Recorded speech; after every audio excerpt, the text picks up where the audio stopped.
जिक्र किया था साय सर ने कि हो सकता है कि इस पे एक्सप्लेनेशन ये भी आ जाए कि खुद ही प्री प्लान्ड था और सिंपैथी लेने के लिए किया गया हो। लेकिन अगर if that is also the case, मेरा सवाल संजीव सर आपसे ये है कि इस सोशल मीडिया के ज़माने में जब सोशल मीडिया इतनी अग्रेसिवली इम्पैक्ट रखता है, तो ये पुराने ट्रेडिशनल इंटेलिजेंस मेथड क्या अब पुराने नहीं हो गए, अभी इन्हें अपडेट करने का समय नहीं आ गया है?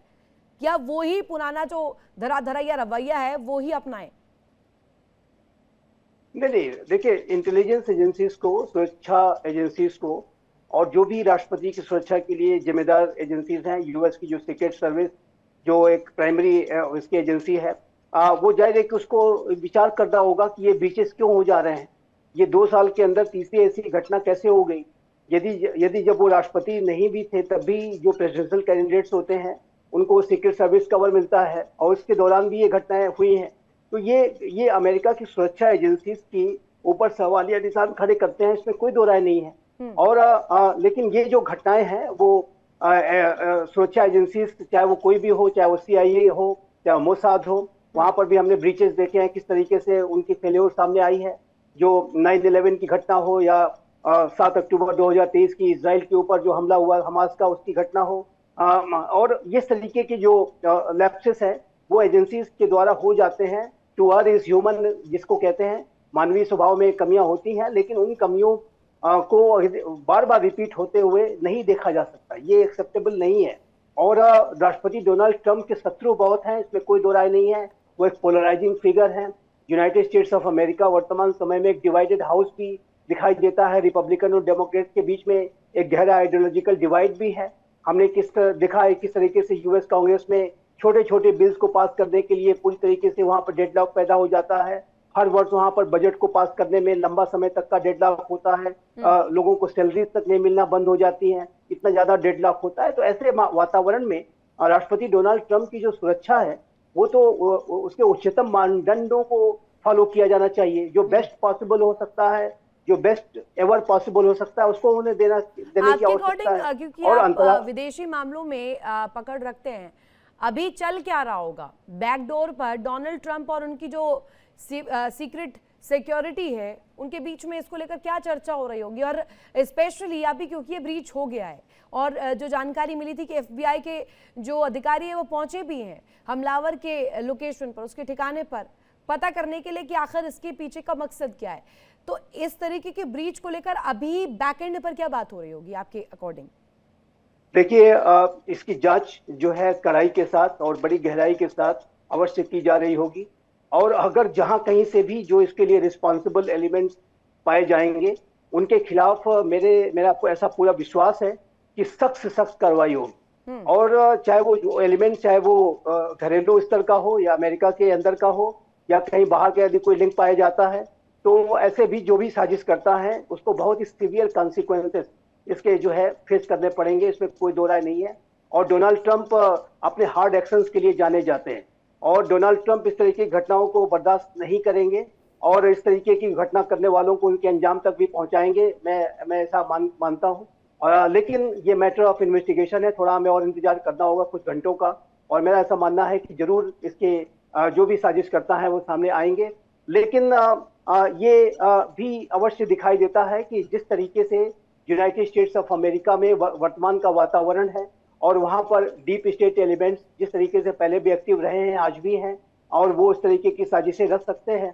तो ऐसे में हर एक एंगल को लेकर के ट्रंप प्रशासन को इसकी जांच करानी होगी। विनोद दत्ता सर, 3 चीजों का जिक्र इसमें सबसे ज्यादा हो रहा है इस बीच में। ह्यूमन एरर जिसके जरिए सिक्योरिटी लैप्स हुआ, और साथ ही साथ दूसरा कण ये आ रहा है कि कहीं ऐसा तो नहीं है कि अभी जो इस वक्त तस्वीर डोनाल्ड ट्रंप और अमेरिका की तरफ से रखी जा रही है, दुनिया जो जिस नज़र से देख रही है, ये इंक्रीज्ड पॉलिटिकल वायलेंस का संकेत है क्या? अनम्यूट कीजिएगा सर।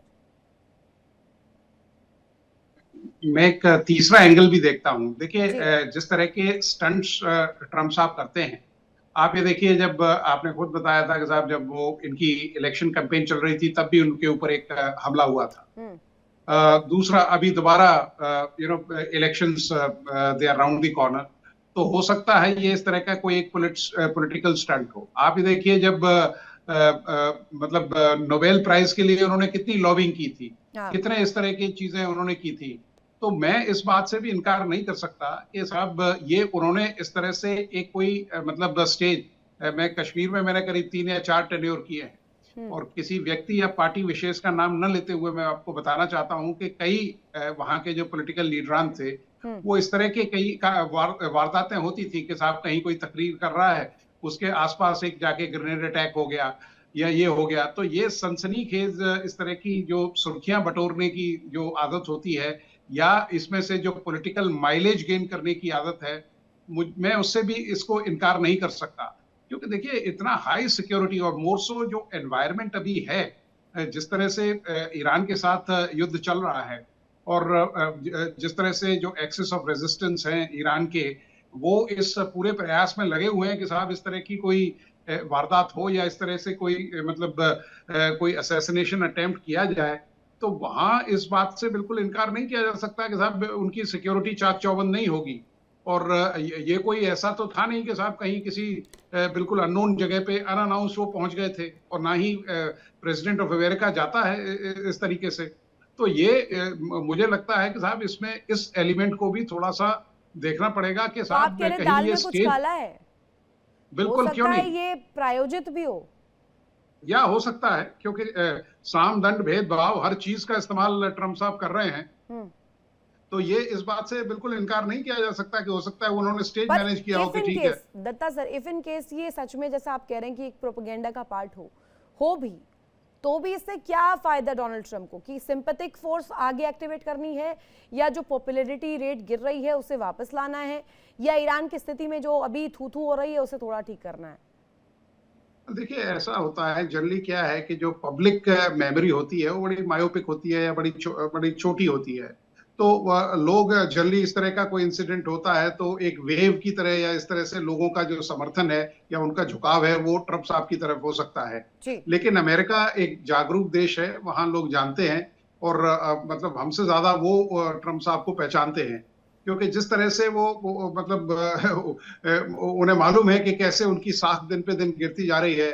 उनके लिए ये इलेक्शन जीतना बड़ा मतलब it will be an uphill task. Okay तो इस आशीष तरह साहब, की सर ये एक इम्पॉसिबल टास्क जैसा लग रहा है जरूर, लेकिन मेरा आपसे सवाल ये है कि हम देखते हैं कि वर्तमान समय में, वर्तमान दौर में जितने भी इस तरीके के अटेम्प्ट सामने आते हैं, जब भी इस तरीके का हमला होता है, हमला होने के बाद सिस्टम अपग्रेड किया जाता है और कोशिश की जाती है कि अगली दफ़ा ऐसा कुछ ना हो। लेकिन अटैकर तो ठहरे अटैकर, वो इसमें भी कुछ लूप होल खोजते हैं और इसमें भी कुछ एक ऐसी कड़ी खोजते हैं जिसके जरिए नेक्स्ट टाइम फिर से उसे अपग्रेड करते हुए एक नए सिरे से, नई तरीके से अटैक किया जाए।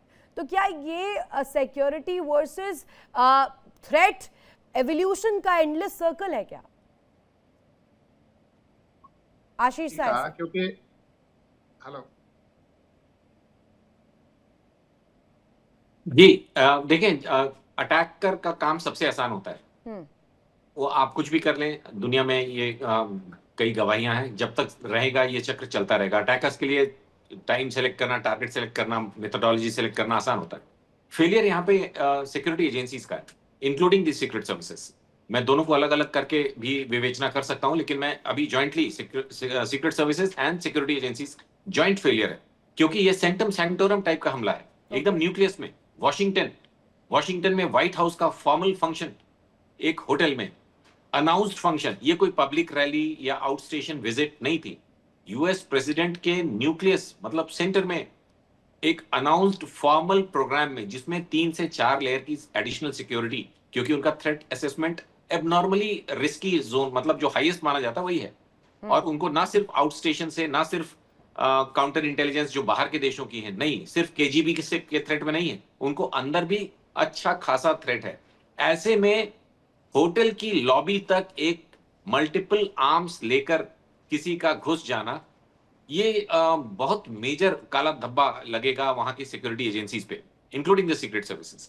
क्योंकि आप बाहर पहुंच गए समझ में आता है, आप गार्डन एरिया में पहुंच गए समझ में आता है, लॉबी के अंदर फायरिंग शॉट्स डाइनिंग हॉल में हेड टेबल पे सुनाई पड़ रहा है फ्रेम बाय। आर्टिफिशियल इंटेलिजेंस का जमाना है, एआई सर्वेलेंस का जमाना है, अभी भी फेस रिकॉग्निशन क्या वर्क नहीं किया। राष्ट्रपति वहां पर मौजूद है और वो धड़ल्ले से घुस जाता है, उसके बाद वहां पर ताबड़तोड़ हमले कर देता है। वहां पर क्या सब सो रहे थे जो सिक्योरिटी के लिए, इंटेलिजेंस के लिए वहां पर जिम्मेदार थे? जब इस तरह के हमले को अमेरिकन सिक्योरिटी एजेंसी दूसरी जगहों पे हैंडल करती हैं तो उनका अप्रोच एकदम अलग होता है। वो अपने ऊपर मतलब सिक्योर जो एजेंसीज के बंदे हैं उनके ऊपर हल्के से असॉल्ट पे सिर में गोली मारते हैं, हार्ट में गोली मारते हैं।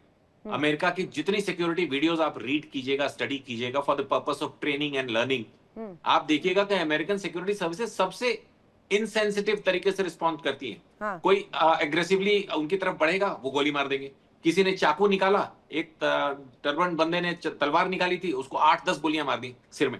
और यहाँ पे एक बंदा एक अनाउंस्ड प्रेसिडेंशियल प्रोग्राम जिसमें उनकी पूरी की पूरी कैबिनेट बैठी हुई थी, वहां पे अंदर घुस जाता है और उसके बाद जो पहला पुश जिस बंदे ने किया है वो बंदा जमीन पे गिर जाता है। फिर एक CQB weapon, close quarter battle का पिस्टल निकाल के शूट करने की कोशिश कर रहा है। और उसके बाद से जिस तरह से रूम को वैकेट कराया गया है, काफी अनप्रोफेशनल आई वुड से, और ये मेजर फेलियर मानता हूं ये जिस भी तरह। दूसरा सरप्राइजिंग बात रितु, जो चार्जेस लगाए हैं इनिशियल, इनके DOJ को देखना चाहिए कि कौन है वो लोग जो ये चार्जेस को फ्रेम कर रहे हैं।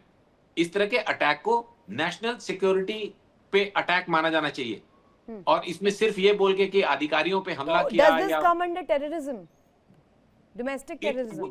it should invite the most stringent law clauses available under American parliament rulings. India में NSA या पोटा लगता, ये सिर्फ ऐसा नहीं कि किसी सरकारी अधिकारी पे हमला करने की कोशिश क्योंकि कोई मरा नहीं है या वेपन लेके ऐसी जगह पे गए, उनके ऊपर जो 2 चार्जेस लगाए गए they need to be reviewed. जी आप कुछ कह रही थी रितु? बिल्कुल, अटैकर की जो भूमिका है अजित आप सर, अभी तो लगे सगे अभी ईरान की स्थिति में सब व्यस्त थे, किसी को इस बात की खबर तक नहीं थी कि ऐसा कुछ हो जाएगा। और जिस तरीके की तस्वीर सामने आई, डेफिनेटली अभी सीक्रेट सर्विस को लेकर के भी बड़ा प्रश्न उठ रहा है कि उनकी सर्विसेज, उनकी सर्वेलेंस क्या अपग्रेडेड नहीं है, उनके सिस्टम अपग्रेडेड नहीं है, और ये तकनीकी खामी रही कहाँ पर टेक्निकल ग्लिच रहा जिसकी वजह से ये सेंध हो पाई। बहरहाल सवाल मेरा आपसे ये है कि इसे दुनिया कैसे देख रही होगी, अब अमेरिका की ग्लोबल इमेज पर क्या असर पड़ेगा इसके जरिए? देखिए रितु जी, एक सिंपल अगर शब्दों में कहा जाए तो एक रियलिटी टीवी शो चल रहा था और रियलिटी टीवी शो के होस्ट जो हमारे माननीय राष्ट्रपति जी रहे हैं, वो इस तरह से मतलब देखने से यही लग रहा था कि पूरा एक सेज शो ऑर्गेनाइज्ड है, सजा हुआ है और कोई आता है और इस तरह से पूरे जो विश्व के सबसे पावरफुल गैदरिंग जो कह लीजिए वहां पे, और ये ध्यान दीजिए ये चौथा स्तंभ जो डेमोक्रेसी का है, मीडिया के पावरफुल लोग जो रूम में बैठ के वॉर की तो बात करते हैं, बड़े बड़े लंबी लंबी बातें तो करते हैं, लेकिन जी एक गोली 20 ग्राम का 2000 पाउंड का बम गिर रहा है ईरान में, उस पे तो लंबा लंबा देते हैं। जब 20 ग्राम की एक गोली चली तो टेबल के नीचे पाए जाते हैं। ये अपने आप में बहुत बड़ा एक कह लीजिए थप्पड़ है इस सिस्टम पे कि किस तरह से जब रियलिटी होती है तो रील से वो बहुत डिफरेंट होता है। और ये जो पॉलिसी मेकर्स हैं, जो सिक्योरिटी ऑफिशियल्स हैं, आप देखिए अमेरिका में जो आइस के लोग हैं, आइस पुलिस जो जिस तरह से फोर्स डिपोर्टेशन वहां से करते हैं और कितनी वारदातें हो चुकी हैं लोगों को, ये गुस्सा कहीं ना कहीं तो निकलेगा। ऐसे बहुत सारे वारदातें हैं जो हमारे को पैनलिस्ट ने किया, तो ये उस सबका एक निचोड़ है। डोनाल्ड ट्रम्प का ये सेल्फ मेड अटेम्प्ट है, उन्होंने ऐसी क्राइसिस और ऐसी सिचुएशन बनाई है कि इस तरीके से कोई मजबूर हो जाए अटैक करने के लिए। देखिए ये कोई अपनी जान पे खेल के तो ऐसा नहीं करता है, जो मारने वाला है वो भी देखिए एक आत्मघाती एक तरह से ये कदम है, और जान दे के तो किसी की भी जान ली जा सकती है, ये तो सर्वविदित है। लेकिन इस तरह के वारदात होना इतने बड़े मोस्ट सिक्योर्ड वाशिंगटन DC जो सबसे सुरक्षित जगह माना जाता है, वहां पे होना, ये निश्चित रूप से एक वैसी सोच को दिखाता है और उस सिस्टम का फेल्योर दिखाता है जो कहीं ना कहीं जकड़ गया है और सारी व्यवस्थाओं और टेक्नोलॉजी को धता बताते हुए सिंपल एक कोई वाक करता है और इस तरह से किसी पे भी टारगेट कर लेता है, तो निश्चित रूप से ये बहुत बड़ा, और इसका रेमिफिकेशन सिर्फ अमेरिका और उसके डोमेस्टिक पॉलिटिक्स पे नहीं पड़ेगा। ये जो इंटरनेशनल खास करके अभी जो युद्ध का माहौल है, इस माहौल में भी देखेंगे लोग कि किस तरह से अमेरिका, जो आज तक दूसरे की सिक्योरिटी का ठेका लेता था और दादागिरी दिखाता था, हाँ। और आज उसके घर में घुस के कोई यही मारने के सवाल लिए जो है इस वक्त बहुत बड़ा खड़ा हो रहा है। पूर्णिमा नाथ जी ने मुझे ज्वाइन भी कर लिया यूएसए से लाइव। पूर्णिमा नाथ जी, सवाल आपसे ये, इतने बड़े बड़े दावे, ये मिलिट्री, वो वाला डिफेंस बजट और इतनी बड़ी सिक्योरिटी, सुपर पावर का दमखम, पावर बैलेंस, पीस मेकिंग, ये शब्द बहुत भारी भरकम लगते हैं, लेकिन असल मायने में जो रात को हुआ, जो होटल हिल्टन में हुआ, वो सीधे सीधे खोखले बताते हैं इन दावों को। अभी ये कॉन्स्पिरेसी बताएं या इसमें लोन वुल्फ एंगल बताए, जो भी बताए, जो हुआ उसकी अपेक्षा नहीं थी at least. Ritu, thanks so much for having me. नमस्ते, जय हिंद। पहली बात तो ये कि मैं कॉन्स्पिरेसी में नहीं एंगेज करना चाहूँगी, लेकिन देयर आर सेवरल पॉइंट्स आपके नज़र में लाना चाह रही हूँ। मुझे नहीं पता पहले आपने बात किया है कि नहीं, लेकिन इसके बारे में आपको याद दिला दूँ और उसी के हिसाब से आप कंक्लूजन ड्रॉ कर लीजिए जब तक इन्फॉर्मेशन ना आए। पहली बात तो ये है, जब इंसिडेंट हुआ था उसके इमीडिएटली बाद जो प्रेसिडेंट ट्रंप पोडियम में आए, उन्होंने सीक्रेट सर्विस को थैंक यू बोला स्विफ्ट एक्शन के लिए। उसके बाद उन्होंने क्या बोला, बॉल रूम का जिक्र किया। मुझे ये सडनली मुझे समझ में नहीं आया, अगर वहाँ पे आपने डीसी होटल में हो, बात कर रहे हो और ये सिचुएशन हो, आपने बॉल रूम का क्यों जिक्र किया? बाद में हमें पता चला कि there was only one layer of security. जब प्रेसिडेंट ट्रंप जाती है वहाँ पर मल्टीपल लेयर ऑफ सिक्योरिटी होती है, उनका प्राइवेट एंट्रेंस होती है, स्काउट करा जाता है हेलीकॉप्टर से वो जगह को, और लिटरली ये जो होटल स्पेसिफिकली उसके बारे में मैं थोड़ा सा बताऊंगी, लेकिन यहाँ पे हुआ क्या है, उन्होंने एक लेयर का सिक्योरिटी रखे हो, उसके बाद वो लिटरली जाके वो बोल रहे हैं कि यहाँ पे सिक्योरिटी इतना देखो कैसे सिचुएशन है, इसीलिए हमारे बॉल रूम का सिक्योरिटी होना चाहिए। बॉल रूम क्या है? बॉल को पहले $200 मिलियन का बजट था, उसके बाद $400 मिलियन का बजट था। आपने ये क्या प्रेसिडेंशियल रॉयल हाउस बना रहे हो? ये क्या हमारा क्या मोनार्की है यहाँ पे? आपने अगर डेमोक्रेसी बोल रहे हो, ये पीपल्स हाउस हमें कहा जाता है, तो पीपल्स हाउस है तो आपने हमें तो बताया तक नहीं है कि उसके नीचे बंकर बन रही है। ये तो एक्सीडेंटली लीक हुआ इसलिए हमें पता है। सो अनफॉर्चुनेटली अगर कोई सिक्योरिटी के लिए भी हमें बताया जाएगा कि इंडिया में ऐसे होता है कि आपने वहाँ पे इंफॉर्मेशन लोगों को नहीं देते हो। India is a socialist country, वहाँ पे आपने ज़बरदस्ती सोशलिज्म और सेक्युलरिज्म अपने कॉन्स्टिट्यूशन में डाल दी बिना कोई कॉन्वर्सेशन की, इमरजेंसी के टाइम में। आपने तो फिर डेमोक्रेसी की बात कर नहीं सकते हो। आप दबा लो कि हाँ आप डेमोक्रेसी हो, लेकिन सोशलिज्म के कॉन्स्टिट्यूशन में आपने अमेंड करके बिठा के दिया। There is no conversation at all, there is no debate. सुरक्षा की नहीं है इसमें बात, उस ईगो की है, उस एटीट्यूड की है जो डोनाल्ड ट्रंप ने उसके बाद जब पोडियम पर आए, उन्होंने साफ तौर पर पहले जिक्र किया कि इसे ईरान इंक्लाइंड नहीं बताना है। उन्होंने इसे मेक श्योर किया कि दुनिया इसे ईरान से ना जोड़ दे कम से कम। नहीं, दिस इज द प्रॉब्लम ना। आपके ऊपर अभी इतना बड़ा अटैक हुआ, कोई इन्वेस्टिगेशन खत्म नहीं हुआ, आपने वहाँ पे काफ़ी सारे चीज़ें बता दी है लोन वुल्फ अटैक के। आपको कैसे पता है या नहीं है? अच्छा, आपने बोला है कि ईरान के साथ कोई कनेक्शन नहीं, आपको कैसे पता ये है या नहीं है? ये इसको जल्दबाजी कहेंगे या कि उनका कॉन्फिडेंस बताएंगे उसके ऊपर? आप कोई भी लोग ऐसे एक अटैक के अगर दिमाग में जहन में आएंगे भी, वो लिटरली वो ऐसे प्लान थोड़ी करेंगे, वहाँ पे जाके 1-2-3 शॉट्स फायर कर देंगे, कोई किसी को हार्म नहीं होने वाला है, एक सिचुएशन बनाएंगे, उसके बड़ा न्यूज़ हेडलाइन बना के सिंपैथी गैदर करेंगे। आपका अटेंशन में थोड़ा सा पीछे लेके जाना चाह रही हूँ। जब एक शूटिंग हुआ था, वो बटलर पेंसिल्वेनिया में टॉमस क्रुक था, वो 20 ईयर ओल्ड ही, वो कैसे इतना करीब चला गया था प्रेसिडेंट ट्रंप की सिक्योरिटी डिटेल की। हमने उनके सारे प्रेसिडेंट की रैलीज अटेंड की, उनकी इवेंट्स अटेंड की। ये जो होटल की बात कर रहे हो, ये पब्लिक होटल है और मैं उसमें रही हूँ, उसके इवेंट अटेंड किए। जो बॉल रूम की पिक्चर आप देख रहे हो उसी में हमने अटेंड की है, जहाँ पे प्रेसिडेंट ट्रंप भी आए हैं। वहाँ पे कितने सारे लेयर की स्क्रीनिंग होती है, लिटरली स्काउटिंग करा जाता है प्रेसिडेंट आने से पहले। वो सीक्रेट सर्विस की जो सिचुएशन है, वहाँ पे प्लेन ड्रेस में भी सीक्रेट सर्विस के लोग वहाँ पे रहते हैं। सवाल ये है, अभी इतनी दफा हो चुका है, आपने पेंसिल्वेनिया का जिक्र किया, 2024 में सितंबर में डोनाल्ड ट्रंप पर हमला होता है, उसमें तो वो बच जाते हैं बार बार, गोल्फ कोर्स में वो मौजूद थे, वहाँ पर इसी दौरान तस्वीर जो आती है वो भी बड़े सवाल खड़े करती है। लेकिन ये एक बार, दो बार, तीन बार, अब ये प्रश्न नहीं उठेगा क्या कि ट्रंप सुरक्षित है भी या नहीं है?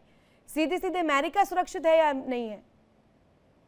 नहीं, क्वेश्चन वो देखो, the bigger question at this point of time is that वो ट्रम्प सब क्या चाह रहे हैं, उनका रेटिंग। आपको मैं 2-3 चीज बताती हूँ। Epstein file is still in the works, nobody is talking about it. Iran का 60 डेज वॉर का अभी हो रहा है। This incident just happened right at the crux of 60 days mark, और प्रेसिडेंट ट्रम्प ने कांग्रेस से कोई अप्रूवल नहीं है वॉर की, और बार बार बैक एंड फोर्थ करते whether it's a war, whether it's a military action, और बिकॉज वो कांग्रेस का वो जो बाउंड्री है और चेक्स एंड बैलेंस है वो उसको क्रॉस करना चाहते हैं, उसको यूज नहीं करना चाहते। यहाँ पे जो वोटर आईडी लॉ है, सेव एक्ट जो है, आप कंजर्वेटिव जो इन्फ्लुएंसेस है उनकी बात देख लीजिए।